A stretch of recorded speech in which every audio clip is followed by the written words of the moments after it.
Jackson Arnold is out, and the dominoes are starting to fall for Auburn football's roster. Who's next, and what direction will they go? This is the Weekend Tailgate, brought to you by Golden's Cast Iron. C-Dub, I Joe, Be Will, by G.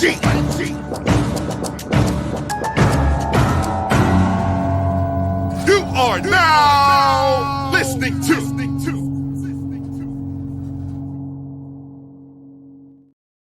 Weekend Tailgate, brought to you by our friends at Golden's Cast Iron. Visit goldenscastiron.com/WR. Use code Get Your Weight Up for 15% off your weights and code TWR for $65 off fire pits and Kamado grills. The winter is here. You should be outside staying warm by Golden's Cast Iron fire pit, or staying in shape with some Golden's Cast Iron weights. Work out, grill out, chill out with Golden's Cast Iron.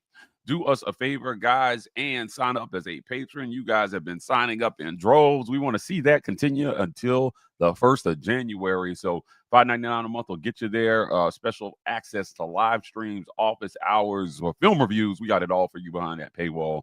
$5.99 a month. Sign up as a patron today. Help support the work that we're doing here. Want to thank our friends at the Rogue Shop. Visit rogueshop.com. Use code REPORTER to get 15% off your Rogue Shop order. Pain, sleep, stress, anxiety, whatever else you like, the Rogue Shop has something that has you covered. Also want to thank our friends at the Vibe Vault. You can find them at 3462 Winds Road, Suite E in Phoenix City, Alabama. If you're in the Columbus, Phoenix City area and you're looking to get fresh for the weekend, the Vibe Vault is a place for you, not just barbers, lifestyle consultants. I want to thank our friends at Sky Tobacco and Vape. They're there for all your tobacco and vape needs. They got more locations than the Waffle House, Columbus, Phoenix City. They're everywhere. So whether you're on the airport throughway or cruising down 280 bypass, Sky Tobacco and Vape is probably right around the corner from where you're at.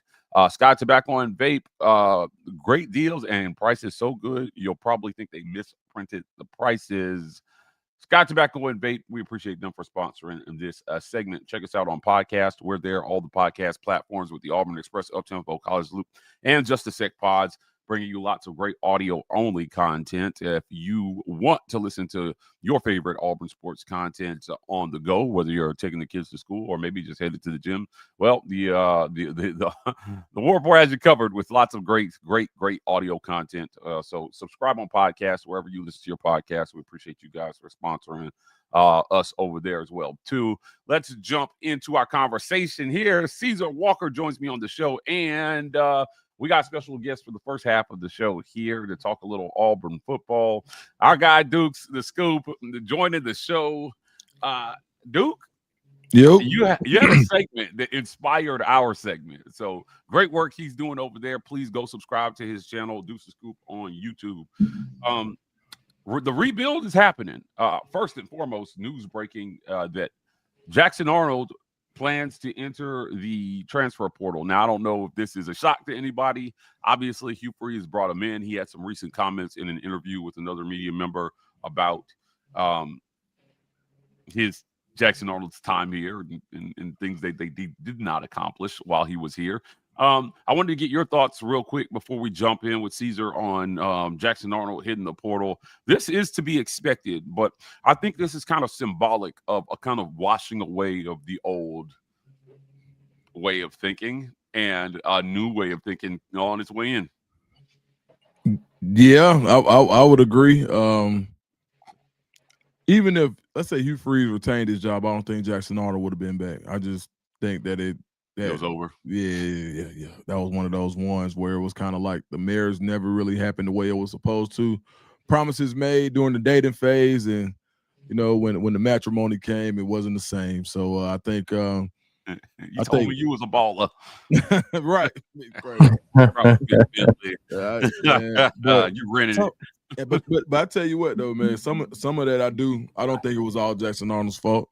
I think when you saw the offense after there was a change made, it looked like maybe we were a little bit too tough on Jackson, right? I feel bad for Peyton Thorne a little bit, actually. So yeah, hopefully he lands on his feet. He never was a disrespectful guy, never a guy who came off arrogant or anything. He just didn't play as well as his his rating, or probably the NIL probably would have warranted him to play. So hate it for him, but at the end of the day, shoot, I think he got a few. He's got over 1 million reasons to not be so sad, right? So shout out to Jackson Arnold, man. Safe travels. Yeah, safe travels to Jackson Arnold. Caesar, Jackson Arnold is moving on. Where do you think he'll land? Where does a guy like Jackson Arnold land? A lot of people are suggesting, well, a lot of fans are suggesting it might be time to look at a position change for him. I'm not so sure he can't be a good quarterback somewhere. I think he just needs the right tutelage, and I think he needs the right system. Yeah, I think a group of 5 school will probably take a chance on him at this point. I think when he left Oklahoma, he still he was given some grace, right? He was a 5-star coming out of high school, and everyone understood the Oklahoma situation, right? They understood that he didn't have an O-line. The offensive coordinator got fired mid-season. It was a lot of dysfunction at Oklahoma at the time, and it was going to be difficult for any QB to succeed under those circumstances. So coming to Auburn, he still had there was a hope of maybe this kid in the right system could develop. The unfortunate reality, as Dukes mentioned, is that I don't know who could have succeeded in Auburn's system because we hadn't developed anyone over the course of the Hugh Freeze tenure. So it was another bad situation that he jumped into. He jumped out of the frying pan into the fire, unfortunately, at Auburn. And I think after these 2 stops, I don't know what major program would take him, given the amount of eligibility left. Could be wrong there. But I think if he goes to a group of 5, a place where he can actually get the development, get the coaching, get in a system that actually plays to his strengths, because he's a talented QB. So I know there's plenty of schools who will be interested in him and his talents. Someone who can actually put him in situations where he can succeed for once in his career. I don't think a position change is warranted at this point. I just think he needs proper coaching in a good situation. I don't want to spend a ton of time on Jackson Arnold. Look, I mean, it didn't work. And certainly there was about a 0% chance that Alex Golish was going to keep him. But there are guys that they are going to keep, which means that evaluations are happening right now, which takes us to the guy I do want to talk about today, and that is Alex Fagan. He was the director of scouting and personnel at USF. Dukes, you got some insight on Alex, man. Talk to us. It's interesting when these guys come over. They start following people, and when I got the follow from Alex, I was like, here we go. It's happening. They're transitioning staffs. So talk to me about Alex Fagan and his approach maybe here. You said some positive things about what these guys were able to do, building rosters and evaluating talent. Yeah, I thought Fagan is a guy who, when he was at South Florida, some of the guys that he was offering early in the Metro Atlanta area ended up being like these mega 4 and 5 stars, but we got a taste of what South Florida was trying to do because they didn't just start in 12th grade. They didn't start. They got in there really early just to get, I guess, the brand recognition from the younger players who had yet to really blow up. And so when I started to notice, and just like he followed you, he would reach out to people in Atlanta to get the lay of the land. So he was a really welcome presence in Metro Atlanta, and we all know that that's one of the recruiting hotbeds right now that you have to be successful in. So when I talked to him about what they wanted to do, potentially at Auburn, is really just make sure that they get the best football players and at the best value, and not to say that you don't want to. There are some guys that I want to say this the right way. Go there. I need you to go there because this is where, and I'm very interested to hear what Caesar has to say on this part. But please. Okay, so what we'll say is this. All right, with what the NCAA considers to be a salary cap, correct? With revenue sharing. Right. There's only a certain amount of money that you can spend on each position. They have ideas on where that money should be spent that may not necessarily line up to where the previous staff felt like that money should have been spent. Think about this. Let's look at all the top 10 classes that Gus Malzahn had. And they would be all top 10 and crazy, but they were always lacking when it came to the offensive line. And I think those are the fundamental differences in philosophy that can affect the football team. Where do you spend your money? Would you rather have $8 million at wide receiver, or would you rather have $8 million on the defensive line? Those are two things that, and it's just the fact of the matter is that they do make a difference. Now, I'm not saying who's right and who's wrong, But I do think there's going to be some reckoning and some reevaluating that comes, and it's going to come sooner than later. And some Auburn fans may be a little surprised, and some may not. But what I will say is this. Yes, it was South Florida. But when you look at the strictly based on evaluation, guys who they had committed, that decommitted and went to bigger schools, there was a ton of kids that they had committed to them or that they evaluated early on and put the full court pressure on that ended up being 4 and 5 stars and going to larger schools. So those little tea leaves kind of give me, I'm like, all right, well, maybe sometimes medicine don't taste good. So we'll see how it works out. Caesar, you and I make corporate analogies on this show all the time. So I'm going to make one here. And I'm going to make a real life one that's real personal to me. For those of you who know my story, before when we started the War Par, I was living in Washington, D.C. I had taken a job there. And there was one company, guys, that I swore I would never work for. They were good to upper management, which is where I was going to be. But they were really terrible to the technical staff and the hourlies, and I hated that. I said, no way in the world. I took the job with the only company in the world that was their rival. We were the second biggest company in the world in event technology. 12 months after I got to D.C., we got bought by the company I swore I'd never work for. So I had got COVID, and so I was out during the transition. And when I came back, I had a new boss. His name was Tony. Tony is awful. Now, Tony doesn't watch college football content, but if he just so happens to be listening to this, Tony, you suck. You're terrible. You're a terrible manager. Dude, it's crazy. I feel very confident saying that now that I'm not going back to event technology, but definitely going after that. Over. Tony took a look at my salary and said, they're paying you what? He was really taken back at what I was making. And I was like, well, first of all, it's none of your business.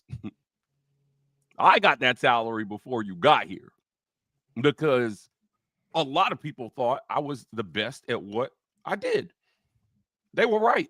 The numbers backed it up, though. When they went, they looked, they were like, Mike came in and he grew revenue in this DC region from 3.8 million to 5.3 in 1 year.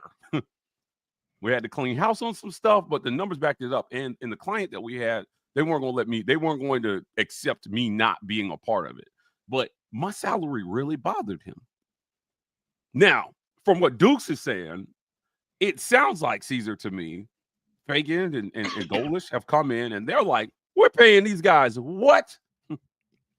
And then he's looking at the numbers. Let me say this real quick, Mike. Yeah. Fagan is more just talent.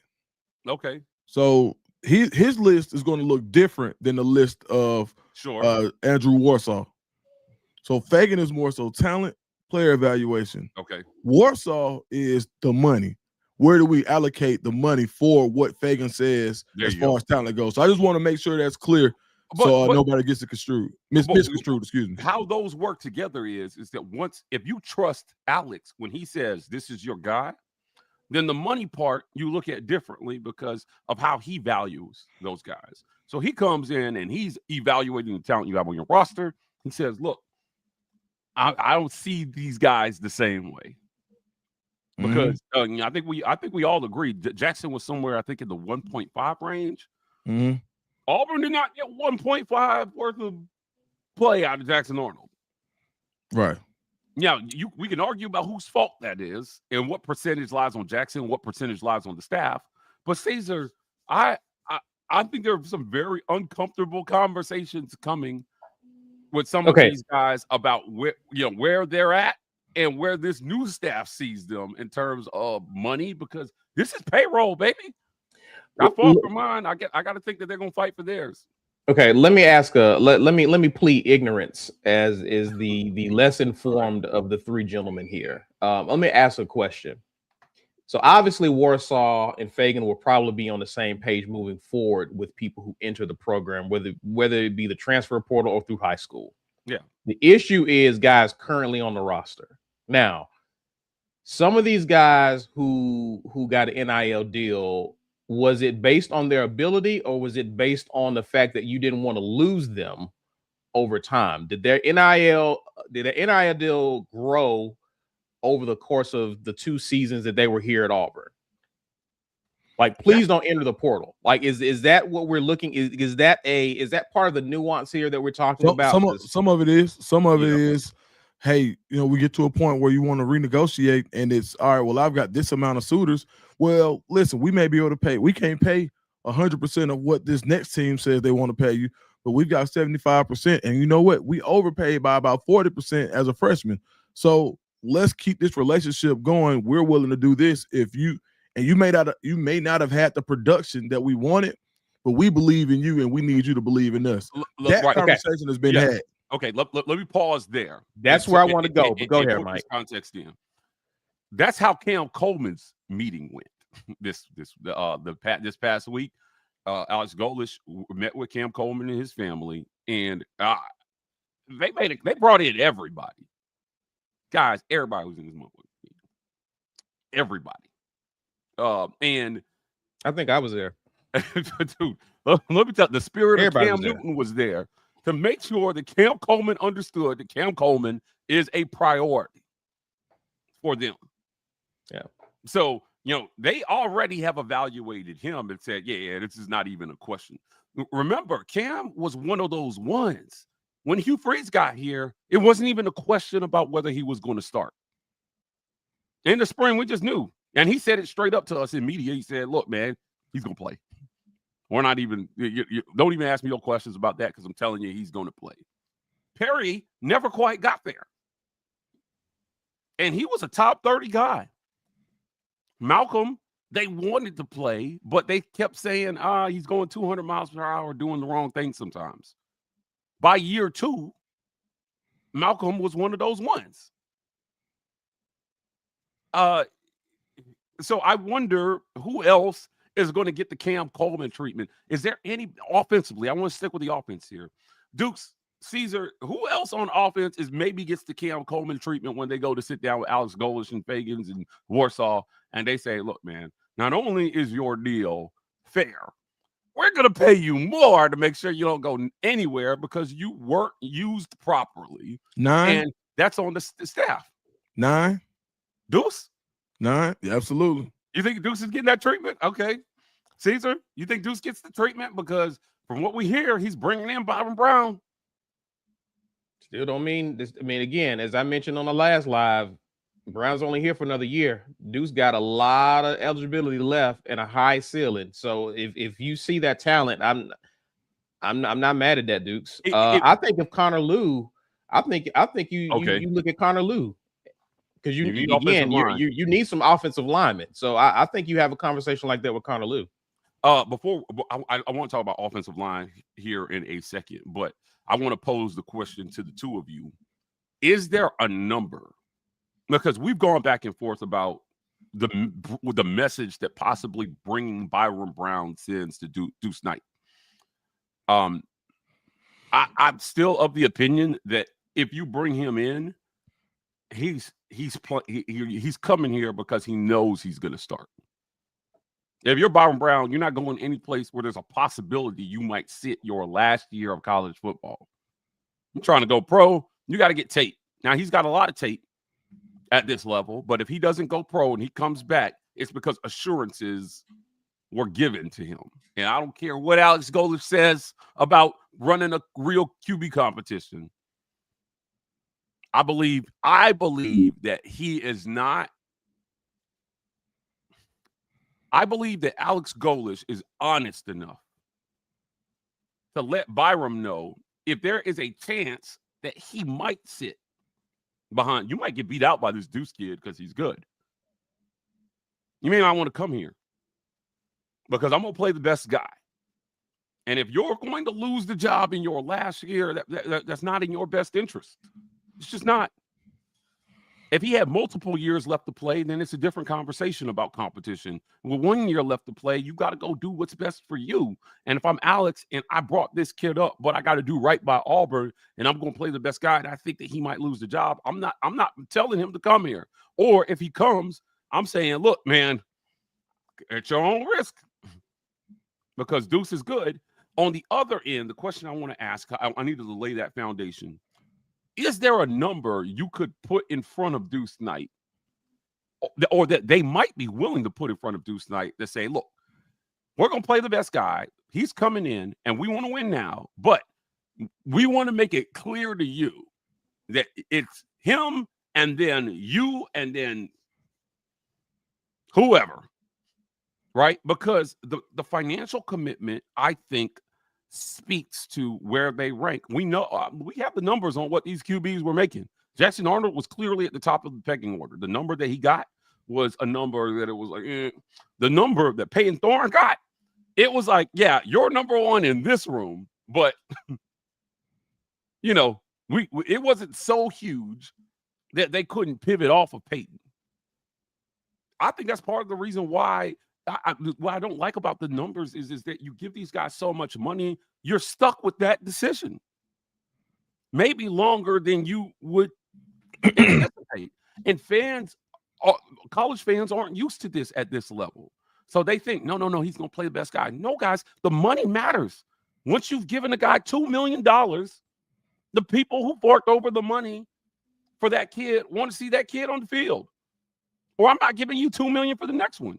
So you might be pressed to stay with him a little bit longer to make sure that was a good investment before you move on. The money, it happens at the pro level all the time. We see some guy gets some bloated contract, and you know it's pain for an NFL franchise to part ways with a guy that they gave $50 million guaranteed. Sam Bradford got $50 million guaranteed. He was the last one, I think. Came in, huh? Yeah, he was the last one. Yeah. Yeah, before and it was so ridiculous. They renegotiated the rookie pay scale after and said, you guys are spending way too much money on unproven rookies when that money should be going to vets in free agency that have proven that they can do something. They got a tough job at quarterback anyway, because you did everything you could to get an extra year from Ashton Daniels. I'm not sure when I look at Byron Brown and Ashton Daniels, I don't see the same quarterback. I got killed for saying that though, dude. Like they're not that far apart, bro. Ashton.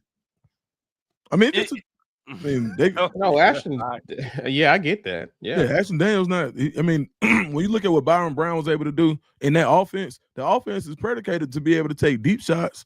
It's not like you're getting a whole. Now, let's just talk about the offense for what it is. Okay, wide option offense. You line up to get a ton of deep shots when people bring that extra guy in the box. Wide receiver option. If the cornerback plays off, they throw it short. The quarterback plays press. You go up top. That's the part, the scary part. There's part of it they call mobster. When you talk to defensive coordinators and coaches that have coached against it, and you look at who's been successful with it. Look at Jerry Mack at Kennesaw State this year. Everything he's been able to do. You look at Golas. You look at Tennessee. You look at these teams. They're going to be successful because they're going to beat you over the head with it. But when the athleticism marries up, where people can say, you know what, I'm going to play press and you still can't beat me over the top. And we're going to leave a safety in the box. That's when that offense has trouble. And I brought all of that up to say the athleticism at quarterback matters. Who you have at quarterback does matter. Now, do I see a ton of the three quarterbacks that we just said? The highest ceiling is who? In my opinion, is Deuce Knight. But that doesn't mean that Deuce Knight. You got two win now options at quarterback. I'm not sure about in Byron Brown and Ashton Daniels. If Byron Brown comes, what happens to Ashton Daniels? Right. Well, it depends on how they evaluate. I think he's a bigger threat to league, Deuce. Yeah, you're right. Yeah, I think that it depends on how they evaluate him, because they may not evaluate him the same way the previous staff did. So if they don't see a ceiling equal to Brown, here's what Brown has on Ashton and Deuce, right? He already understands every concept of what they want to do. So if you want to hit the ground running, right, the win-win for Alex Golas and Fagans and Warsaw would be to find a situation where you can actually convince Deuce Knight that, look, even though we're bringing this kid in, and yes, realistically, he has a leg up on you, right? There's a chance you could win this, but if you don't, it's in your best interest to wait. And we believe it so much. Here's the number we're going to give you to prove that we want to. Because and that's to me, if Deuce, if you are trying to convince me, and I'm Deuce Knight, that's one of the only ways I think. Put your money where your mouth is. If you think that my upside is that great, but the best thing to do is to go with this kid for next year, and just put your money where your mouth is, and I'll believe you. Right? So you give me that NIL deal. Remember when in that second year with Peyton, and everybody wanted Auburn to go get Cam Ward. Please go get Cam Ward. But what was being reported was the number that he wanted was a number that Auburn didn't want to spend on quarterback. And it was like $2 million. It was north of $2 million at the time. The market, it's crazy to think that the market has gone up for QB since then, just then. But it has gone up. For a top flight QB, man, I mean, I think it's starting at $2 million and going up from there. But Auburn didn't want to spend the money. They thought we don't think that he is that much of an upgrade, or we're more than a quarterback away right now. So we're not going to spend that money. What we're going to do is we're going to go get all the pieces around him, and we're going to stick with Peyton because we feel like if we upgrade the pieces around Peyton, we'll see a better Peyton. Now, we did see a better Peyton from year 1 to year 2. The numbers bear that out. But it was not a great enough jump,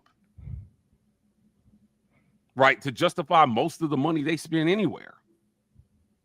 And I would like to see with this new staff that when they're making these evaluations, that they're making good evaluations and the money is well spent.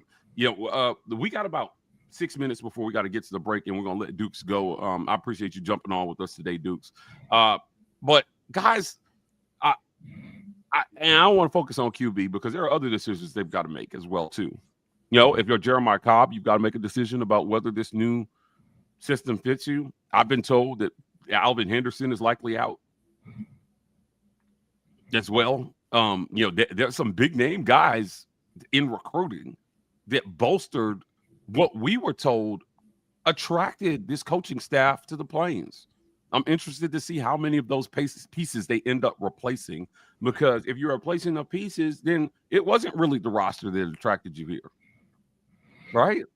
Yeah, I think they so I don't know if you guys heard the Fernando Mendoza post-game speech, but it's process. The same thing that Alex Gola said in his introductory press conference. Process oriented. They felt Kurt Sig at Indiana took a bunch of guys from James Madison and said, hey, we're going to run it. We're going to do it the right way. All right. And I don't want anybody to take this the wrong way, but just for context, 3,000 yards passing, 1,000 yards rushing is incredible. You know who's the closest quarterback to him in the last couple of years? Caden Salter. You know who he played at? Liberty. You know who he played for? Hugh Freeze. 2,900 yards passing and 1,000 yards rushing. Was not able to replicate that ever again. And Hugh Freeze had a cheat code there at Liberty, and they were beating the snuff out of people with that same. I'm not going to say it was this offense, but the offense that worked at G5s. I'm not saying that Byron Brown cannot run this same offense here. What I am saying is let's still be 1,000%. Let's just be smart about it. If we think that is the same thing as the SEC, we're not being truthful with ourselves. Can it work in the SEC? Yes, I think it can. But if you're saying, oh, he had 3,000 yards, oh, he's already got a resume. That's G5. How many times have we saw G5 guys not make it or not be able to cut it in the SEC? We get guys and we say, hey, oh yeah, he did this already. It's a different ball game. Yeah. Now what I think works is what kind of worked for them when they got to Tennessee that first year. The first year they got to Tennessee, they went 7-6. They took a blend of SEC guys that were at the University of Tennessee, got some guys, worked the transfer portal, got a good mix, and they went 7-6 before they popped the next year. And I think that's kind of what they're thinking. I'm not going to speak for them, but from some of the conversations that I'm having, this isn't a 1 year, let's go. This is a let's get it right. Let's build a foundation because even though the fans are looking for, right now, they're thinking not 1 year, not 2 year. They want to be here. They want to be synonymous with Auburn. They want to be known as the team or the staff that got Auburn, that fixed Auburn, that got Auburn right, that returned Auburn to where it should be rightfully and to its rightful place in the SEC, which is in the upper echelon, as one of the few teams that has won a national championship in the 2000s. That doesn't stop with one quarterback decision with a 1 year guy. So I think what they want to do is get the foundation right. And that's why you'll see so much. That's why I'm expecting to see a lot of turnover, because they are really focusing on building it up right, or building a car right, and then sending it on a trip of a million miles. Caesar Walker, final word before we get to the break here, man. These are the decisions that will echo through the 2026 season. What roster is going to be here for the spring? What will you have to work with? There will be a second transfer portal window where they can go out and find some additional talent after spring battles flesh out. But certainly Warsaw and Fagan will bring a fresh approach to what Auburn is going to do here as far as a personnel standpoint. I think it's refreshing to know that they have autonomy to do things their way, because that's been one of the concerns at Auburn is, are they going to be able to do things their way? Now, you got to be careful what you ask for, because there's going to be casualties that come with them doing it their way. There's going to be some guys who are going to realize they're on the outs of this program, despite whether or not they want to be here or not, or still or not. So I think it's going to be interesting to see what they do from a roster standpoint. I do know this from what I've read is that Alex Golesh wants a tight end. He utilizes a tight end. Now, that's obviously a position that we're going to have to keep an eye on, because it underperformed last year. And if that's an important part of his offense, I'm curious to see what the commitment is there from a financial standpoint. If that's a position that Alex Golesh has coached since he's been a coach in college, I'm curious to see what's the commitment there financially, as well as who they look at to fill that position and how it's used in his offense. So those are some of the things that are going to be different.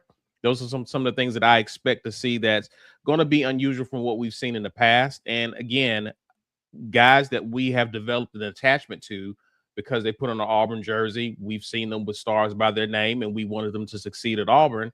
They may not fit the new direction of where this coaching staff is going.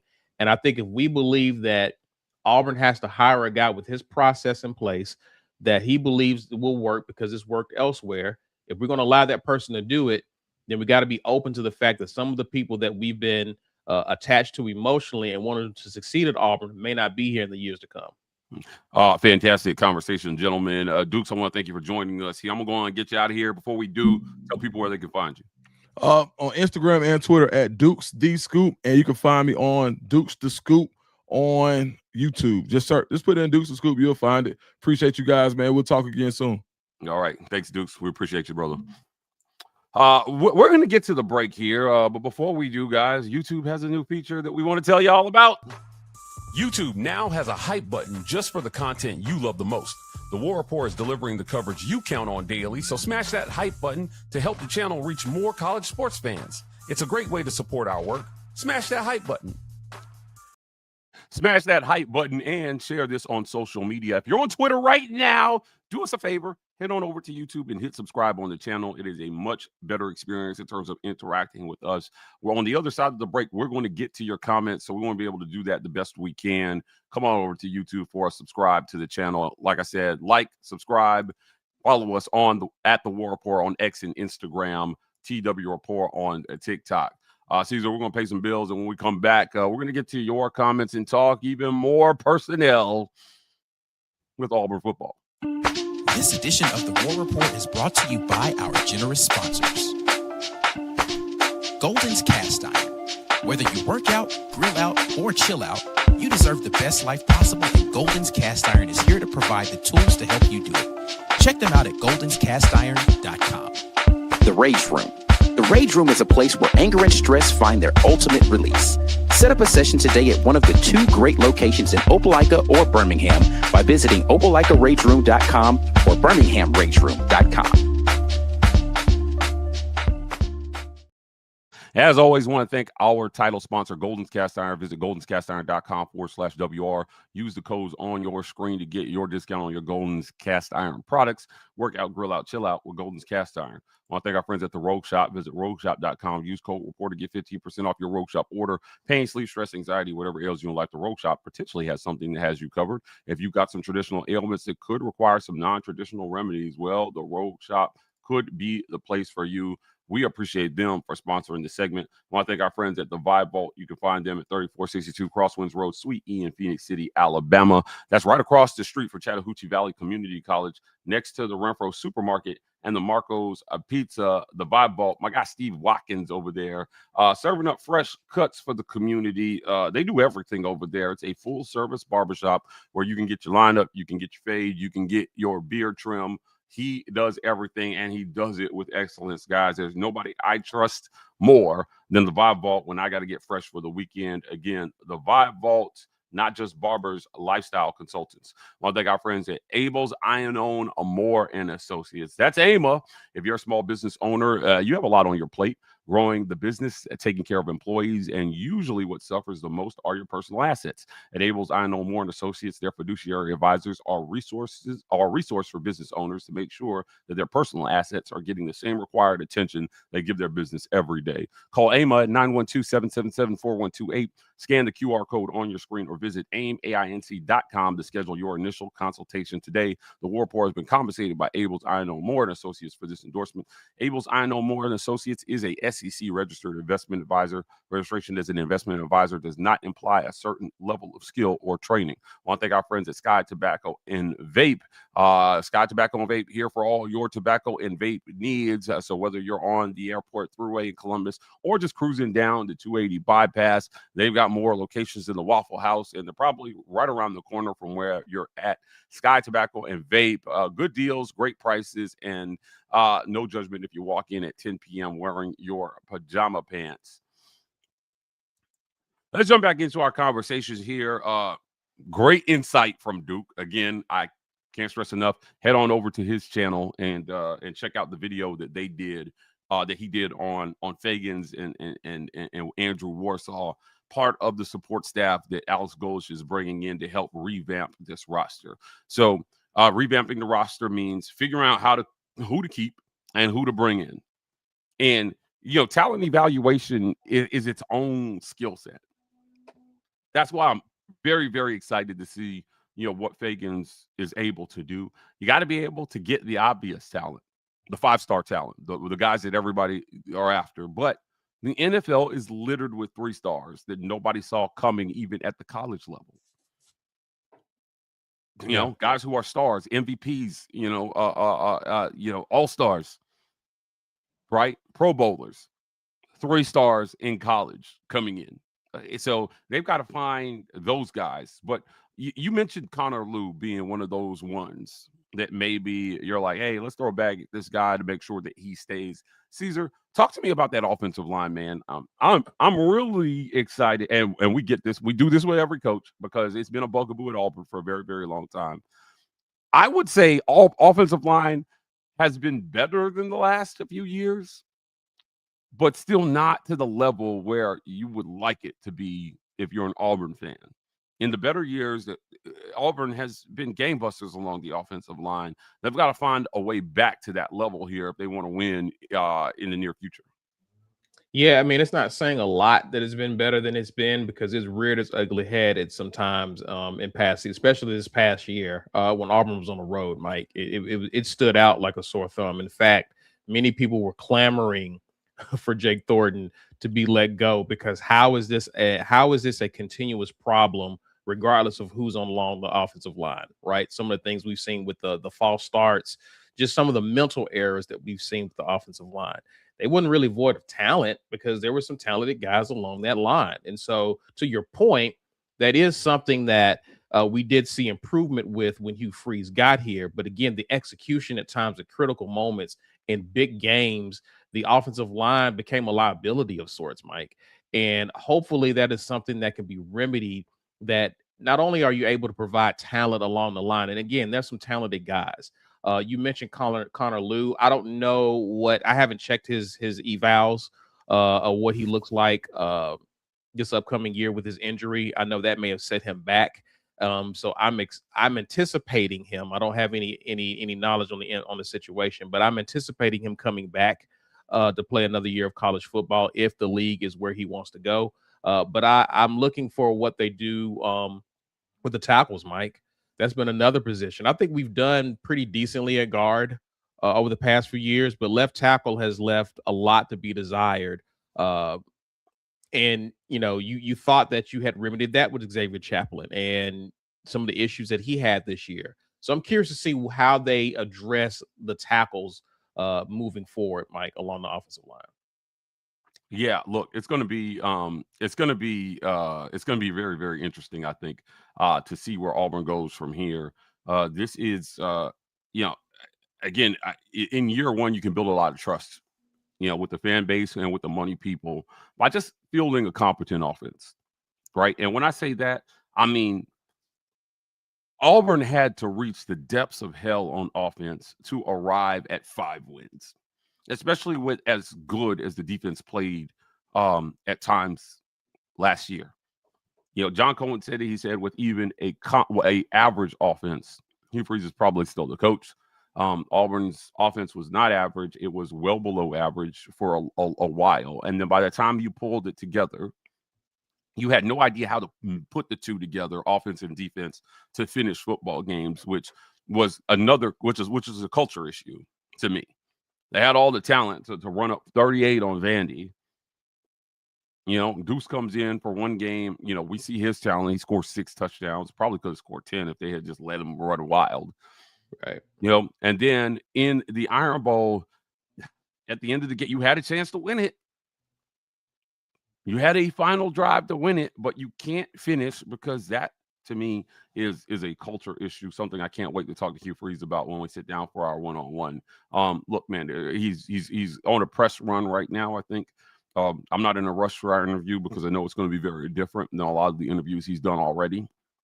But we're going to get to the meat of what this was. And why I still want to do this is because it may enlighten fans as to why Alex Golis is doing some of the things that he's doing or that he's going to do here in the offseason. So, that we might find some answers in terms of, hey, they're letting go of this guy or maybe we really did like this guy, but, it's time to go another direction. You'd be surprised what answers come out when you run a proper interview. I don't want the low-hanging fruit from this interview.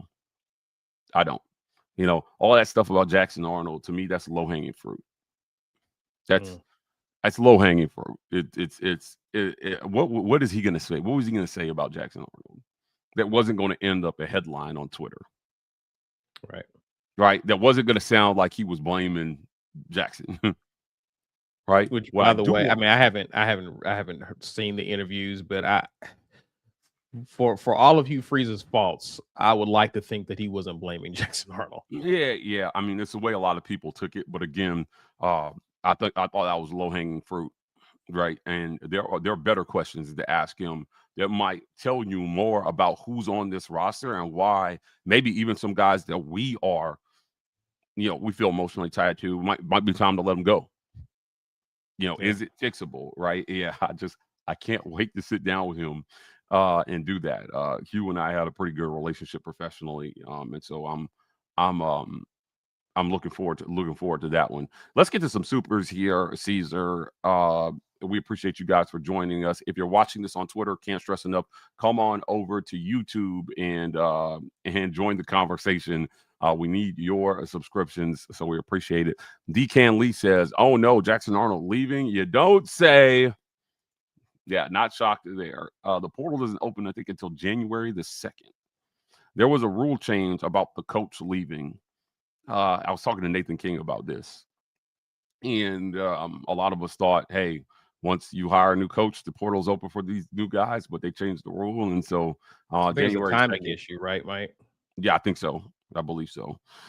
Anthony Long says, after seeing Cignetti win 24 games in 2 years at IU, after bringing in JMU players with him, I'm willing to trust Golish's process. If we lose key pieces, so be it. Just win. Great point about Cignetti and IU. I don't know if you watched that game last night, but I did. he talked about playing. He wasn't going to play not to lose. Threw the ball on fourth down. Man, Cignetti is one of those ones that can't leave gifts. 5 Warport memberships. We appreciate this. Let's see if we can give 45 more given away on this show. Riley Mobley said half withdrawals yesterday without y'all or damn. I traveled out to Arizona to cover the basketball game. So he was in Tucson, which is why he's traveling back today, which is why he's not on the show today. But we appreciate him for making the trip. He has traveled to every single road football game and basketball game so far this year in 2025. And we were on the road for the Final Four in San Antonio this spring too. So the War Report has been on the road. We appreciate your super chats and your memberships. It helps keep him on the road. Anthony Long says, if bringing Brown equals a college football playoff berth or keeping Deuce means that there's a possibility of a college football playoff berth, which one are you choosing? 3,000 yards passing and 1,000-yard rushing versus potential. This goes back to what Dukes was saying, right? You don't know if that 3,000, 1,000 translates to the SEC. But if it is going to result in a college football playoff berth, I'm all about it. Bring them in next year. And it means if you know, like if you can get them there that quickly, I'm all about it. That's the debate. See, it's less likely if the person transfers, plays for, and you insert him into a new system with a different coach. If he's coming with the system and the same coaching staff that helped produce those numbers, it stands a better chance of translating. Again, these are coaches who coach in the SEC. It's not like this is their first rodeo in this league, and that was just recently. So, yeah, we don't know. He's right. He's absolutely right in that statement. But again, the Mike, there's a lot of upside here with him coming over because again, we're talking about a guy who has produced quality QBs in the SEC prior to we even know who Byron Brown was. Fair. That's fair. It's absolutely fair. War Eagle says Goshen's offense is a veer and shoot, which involves tight end and a few receivers and run heavy, then pass. For everybody worried that Auburn will not run the ball, he said it a couple times during his introductory press conferences. He said, we're going to run the freaking football, right? Now, again, as I mentioned this on Friday, Mike, I'm just curious to see what the running back room is going to look like when it's all said and done. I think again, you already mentioned that you're concerned about Alvin Henderson, but I think it's going to be an even bigger shakeup in that position group. Mm-hmm. Let's see here. Weinstock says justice for 2017 Auburn. We got punished for losing. This is a reference to Alabama losing the SEC championship. Now they're a 3-loss team. Should they be in the college football playoff? 2017 Auburn lost the SEC championship game. They got whooped the second time around in the same manner that Georgia whooped Bama last night. Similar way. Yeah. Bounce them on out of there. I don't want to see Kalen DeBoer's face in the college football playoff. Stupid face. Austin Keener says Byron Brown is also 235. Interesting. Okay.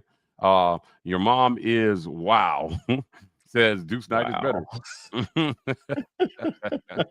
You guys put the names here. Kelly. The kid says Will Redmond missed on a bunch of guys. I want to stop there because that's where we're going in our second part of this. Duke's talked about Will Redmond a little bit and the talks that they're potentially in with him and some staffers that worked under him. Talent eval. When we in the early 2000s, when I worked in the athletic department and Tommy Tuberville was there, one of the things that they said about the previous Bowden regime was they didn't really do much evaluation. They just went after the guys everybody was going after that were highly rated. Now, we didn't have all the recruiting services that we have today. We didn't have social media. We didn't have iPhones. We didn't have access to a lot of the information that we have. We were just being told through word of mouth a lot of the times who was good and who was not, right? Like, I mean, I didn't know who Ben Obomanu was until he got to Auburn, and he was one of the most sought-after wide receivers in high school the year he came in, which was my freshman year, your sophomore year, 2001.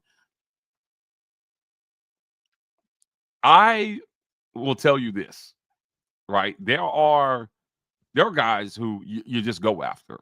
Cam Coleman is one of those guys. Right. Right. Obviously, right. Top 5 overall coming out of high school. Great, all the athletic gifts that you could want in a wide receiver.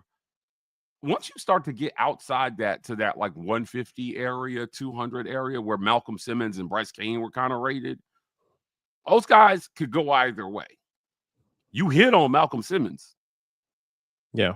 I think you hit on Bryce Cain. It's just a deep room. We just haven't been able to see him because you're bringing in guys like Eric Singleton, and he just got buried on the bench. Yeah. Yeah, and he's trying to, for a second year in a row, because you brought in the receiver from Penn State the year prior, and he balled out. Like there's just been guys they've been bringing in each year, and you haven't been able to see those guys produce. Yeah, this is why when people say just wait, I'm like, from the player's perspective, you got to remember what they're thinking. They're always trying to bring somebody in that's better than you. So you're not willing to accept I'm the guy in waiting. Because what they're going to do is they're going to tell you what they need to do, tell you to keep you on the bench this year. And then they're going to go out and they're going to bring another guy in. And that guy is going to have experience. And instead of getting the experience because you agreed to wait, you're sitting there looking like yummy dummy on the bench with no experience while they continue to bring guys in. You have to be clearly better, or you're trusting that your coach can see that you are clearly better. If they can't, and it's easier. I mean, there's a bias toward what people have done. This is where I think, man, going to a G5 out of high school, if you're one of those 3, maybe borderline 4-star guys, is not a bad idea. It's almost like hitting junior college and getting the tape the first 2 years where you're clearly the best. And then transferring to an SEC school where you can rack up 3,000 yards passing and 1,000 yards rushing and have more experience over that highly rated 5-star guy out of high school. G5 is not a bad option, right? Because that's the new JUCO. It's the new JUCO with the transfer portal rules. Yeah, that's a good point. That's a good point. Yeah. I think you're right. It is the new JUCO. So if you're Byron Brown, not a bad. You set yourself up for a really good payday in your last year of college football to go to a school where they need a quarterback, and maybe they do feel like they're a quarterback away from being really good, and you're going to be playing with upgraded talent. You're going to get paid a bunch of money and hopefully win a bunch of football games. Let me ask you this question, Mike, because someone made a comment about Will Redmond. Do you think that it's different in the NFL depending on the franchise? How much say does a coach have in terms of who the GM goes after?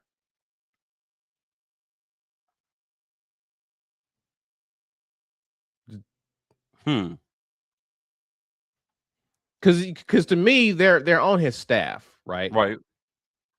And so at the end of the day, they're almost kind of like a coordinator of sorts. Yeah, this is like a question about autonomy, right? Like I can call a play, but if the head coach wants me to make a different call and that reflects on me, does that limit the ability of said coordinator based on whether or not they have full autonomy? I guess what I'm getting at here is if Hugh Freeze wanted someone like a Jackson Arnold, but what if Will Redmond wanted someone else?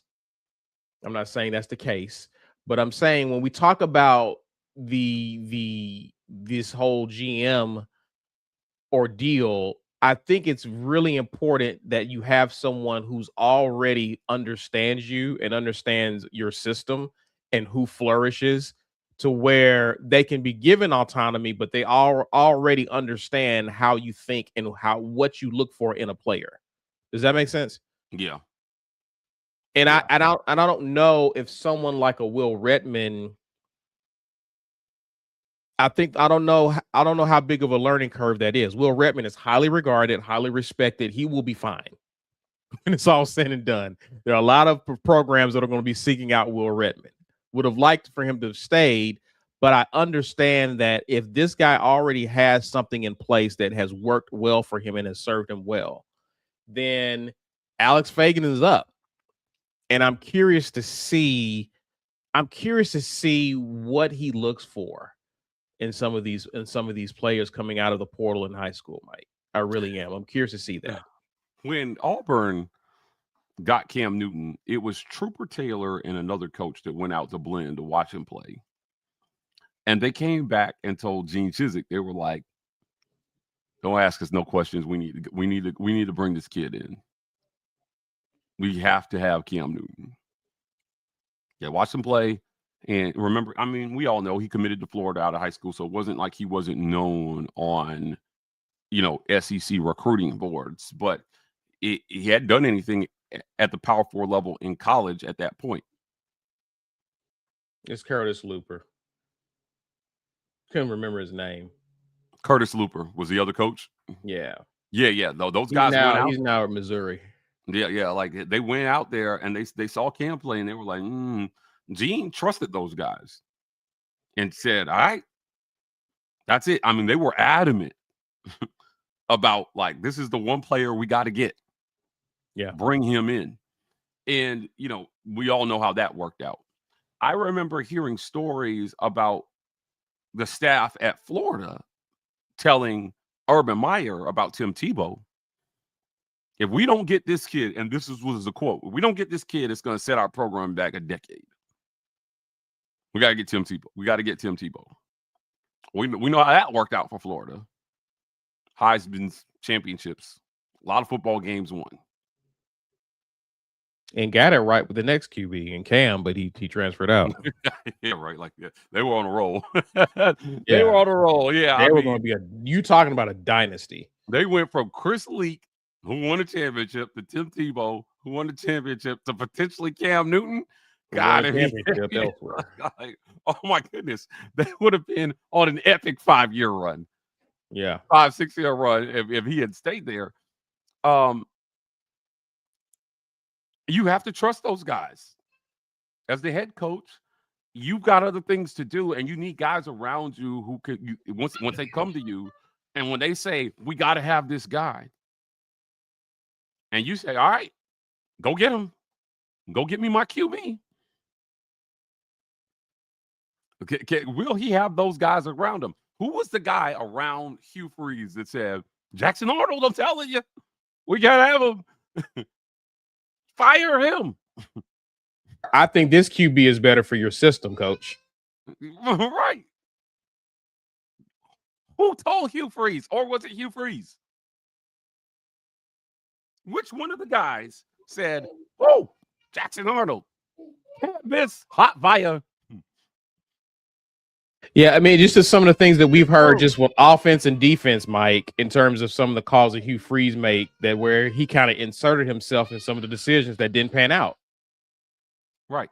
Or did they want to go another direction? And Hugh Freeze was the one who came in and said, I really like Jackson Arnold. I recruited him out of high school. Like, let's bring him in. This will be a better situation for him. We're going to have better receivers. We're going to have a better system. We know what to do with Jackson Arnold. In which case, you fired the guy responsible. Either way, if you're Alex Golesh, you need to be somewhat adept at that, but you need guys you can trust because the head coaching game has changed so much, man. The head coaches have to do a lot of things they have to do back in the days of Cam Newton and Chris Leak and Tim Tebow. Yeah. Right. And with the money part of it being such a massive thing. I don't know what to tell you. If you don't think the money that these guys are getting paid has anything to do with who starts and who doesn't, you're deluding yourself. Yeah. It's pro sports. When they give a guy a bloated contract, they are not willing to just walk away from the dude they just paid $50 million for. But that's why you bring Andrew Warsaw and Alex Fagan. That's why you bring them with you, because they have worked together, right? They understand what you're, so that when you make this commitment, you trust that your guys have evaluated this kid and they understand he is of the mold of QB, wide receiver, running back, O-lineman that Alex Golish goes for. He reminds me of this guy who killed it at Tennessee. He reminds me of this guy who did, you know what I'm saying? Like that, you can look at this kid and it's a no-brainer why they're offering him that commitment or making that commitment to him, Mike, so that when he has a leg up in the competition, it's not an odd piece. You're not forcing a square peg into a round hole because you paid him X amount of dollars. And that's what Auburn has been doing, is they just been forcing pieces into a system that really doesn't fit. Now, arguably, the system is ill-fitting itself, but you're committing, and that's what I was saying on Friday, Mike, is what we've been offering a lot of players up to this point has just been money. There hasn't really been an opportunity to develop and really boost your draft stock if you do have next level talent. A lot of guys over the past decade or so have been getting into the NFL off the fact that they're just talented offensively. They've been drafted in later rounds, but that's because people have saw their raw talent. What was it like when I don't remember the receiver it was playing under Gus, but because he didn't run certain routes, he didn't understand certain passing routes or running routes as a receiver. I can't think of his name, but he talked about that when he got to the league, as how he was at a disadvantage going to the next level. It wasn't Schwartz. It was another. Schwartz was another guy, but it was someone else. It was someone else who made the similar. Darius Slayton. No, it's not him. I can't. Was Darius Slayton? Sammy Coates. Lewis. Yes, him. Ricardo Lewis. That's who was. That's who was talking about it. He was like, I was not set up to succeed at the next level. Wasn't set up to succeed. And my thing here is Auburn has to become a place where guys can come in and they are a better all-around player. They understand the game. They understand football, Mike, to where a pro scout can look at them and say, you know what? He'll be great for this franchise. He'll be great for this. He'll fit in really great here. And I think it's time for Auburn to offer that. And I think you adjust the money based off of what you can also offer these kids. You offer them a chance to win games. Auburn hasn't been doing that at a high level over the past decade, Mike. Not consistently. You may have a flash in the pan year and you go right on back to mediocrity. Auburn has to offer something in addition to just money, man. Yeah, the development piece is so important, Caesar. You need to be able to develop. And I'm looking forward to seeing how that staff does with that side of it. P2, okay, I'm not even going to try. When you interview Hugh Freeze, if he says we were close, pack it up and leave the to go trailer. Yeah, interview Hugh Freeze if he says we're so close, pack it up and that's funny. I'll cry. He's definitely going to tell you that because that's what he told Hoke. No, that's what he told Hoke, right? Yeah, and well, David Pollock interviewed him as well too. So who knows? Like I said, I've seen excerpts of those interviews. The stuff that they're posting out on social media, to me, again, like low hanging fruit stuff. Like it's good. They're good hot takes. They don't really give us any insight into what was going on in the program. Oh, right. And part of that is that the relationship.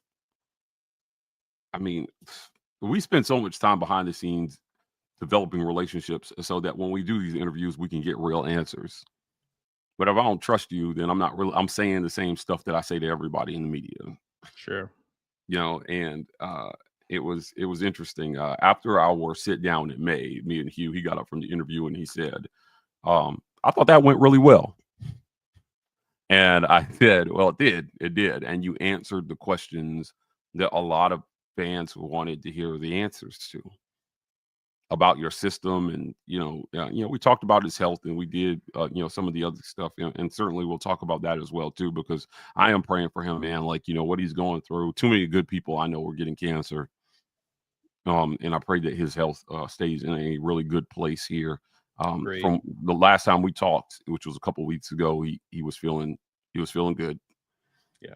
And he's spending time with his family right now, and he's in Auburn. He said he's not. I'm not going to leave my baby, my grandbabies and my babies right now. And I said, hey, look, I hear that, Coach.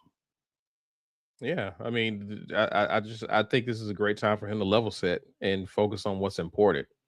He's not hurting for money. I know he misses the game to an extent. I know he's used to the ins and outs of it, but I think his health and family and things that are more important should come first. A lot of folks feel like he's posturing for another job. That's what this media run is about. I can see that. I don't. Yeah. What job is that? I don't know. Yeah, because I'm pretty sure it's not in the SEC. No, he's Group of 5 bound, man. Like I don't think you face plant the way you did at a visible job like Auburn and land another P4 job right away. You making at Liberty like $3 million a year, something like that. I think it was making like $3 million a year at Liberty. Still really good money. So again, I think a Group of 5 job will be great for him. Not a pressure cooker like the SEC, because again, it's a big boy league. And again, I think I like the direction Auburn took here in terms of getting someone who hasn't really proven anything yet. And that's some of the concerns with the retread is they're somewhat kind of proven, which is why they kind of got the job in the first place based off of what they've done in the past. But if you hire someone who has yet to prove themselves and they're hungry for success, like a Golish, like a Sumrall, I'm curious to see I think those guys are more inclined to work their tails off to reach a measure of success. So I think with Hugh Freeze being proven in what he's done in the past, I think going somewhere like a Liberty again would be great for him. Agreed. Caesar, before we get out of here today, Auburn basketball got shellacked out in Tucson last night. It was like a 30-point victory for Arizona in their house. They're the best team in the country. I got a chance to talk to Stephen Pearl a week ago, maybe a little over a week ago, and talking about the roster, he said that they're the best team in the country. Hey, I'll take his word for it. There's a team up in Ann Arbor who may have a lot to say about that. But we'll my see. Goodness, look, Tahad showed up. The problem was nobody else did on this particular night. They needed a really good effort from him and Keyshawn last night if they were going to win. Tahad put down 28 points. I think he was better than 50% from the field. He was lights out. Just they didn't have a lot of help otherwise. Too many sloppy turnovers. You got to remember, this is a brand new team. And they had this non-conference schedule is one that Bruce Pearl would have definitely put together, and then handed it to Steven. It was like, hey, little buddy, good luck with all these top 5 teams. So there's a lot to consider here, right? Because there are a lot of teams that have yet to be exposed because they're not playing some of the better teams in college basketball. And Auburn it's almost an assembly line of some of the best teams in college basketball in Auburn's non-conference schedule. The SEC, for the most part, Mike, is reloading or really rebuilding in sorts. Like Tennessee doesn't look like the same Tennessee. Auburn doesn't look like the same Auburn, but these teams have basically, Florida isn't the same Florida. Like I think Florida has 3 losses. They have flipped over their rosters. You don't get better by returning only one player from a Final Four team. And then early on, with all of these new pieces, line up to play some of the best teams in college basketball. Auburn doesn't measure up to some of these teams right now, but they're still a good team. They're still a tough out. And while they're trying to figure things out, obviously these players are trying to figure out where they fit in the system. Guys who had great nights one night before are almost invisible the next night. They're still learning and trying to figure out how to play together. I think the biggest concern, Mike, is you'll see this when they match up against teams that have size. Again, in a similar way that Michigan beat them, Arizona had size on them. Like, I was just looking at them when the game started, and I was like, holy crap. they have true bigs on their team, and Auburn doesn't have a true big. Right. And I think that can kind of hurt Auburn, especially when you're trying to defend the perimeter because you're so concerned about that big in the interior who's just moving people out of the way, getting to the basket. So there are some issues and flaws in Auburn's roster that's going to limit their ability to really improve and get better. But I like some of the guys that they do have. They do have some bucket getters. Problem is those guys have to be a lot more consistent in nights where Auburn needs their production, and that was last night, and you only got one guy who showed up. Yeah. A couple more comments before we get out of here, Caesar. D-Lev says, I watched a couple of old interviews of Coach Golish. I believe we got a great coach. This man has a great plan for Auburn, War Damn Eagle. I've spoken with him twice since, after his introductory press conference. Obviously, I asked him some questions. But I got a chance to speak with him briefly before he went out at the basketball game the other night when Auburn played NC State. There are coaches, I tweeted this, that exude this kind of like, I'm better than you. I don't have time to be talking to you, like aura. And he doesn't, right? And like, I noticed some things, and I'm telling you, I've done this for a long time. I've dealt with a lot of people, both in media and in business on the corporate side. And when you're dealing with higher ups, sometimes you can tell that they're counting down the seconds until they're not talking to you anymore. In their head, it's like as soon as you walk up and you can sense it. And like most people are so focused on what they want to ask them that they don't notice that the person that they're talking to doesn't want to be talking to them.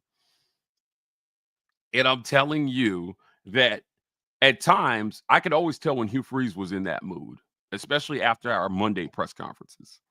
Sometimes he would just stay and talk to us and tell us stories. Like he told us this one story after a press conference about this is Freeze, about that play at Oklahoma.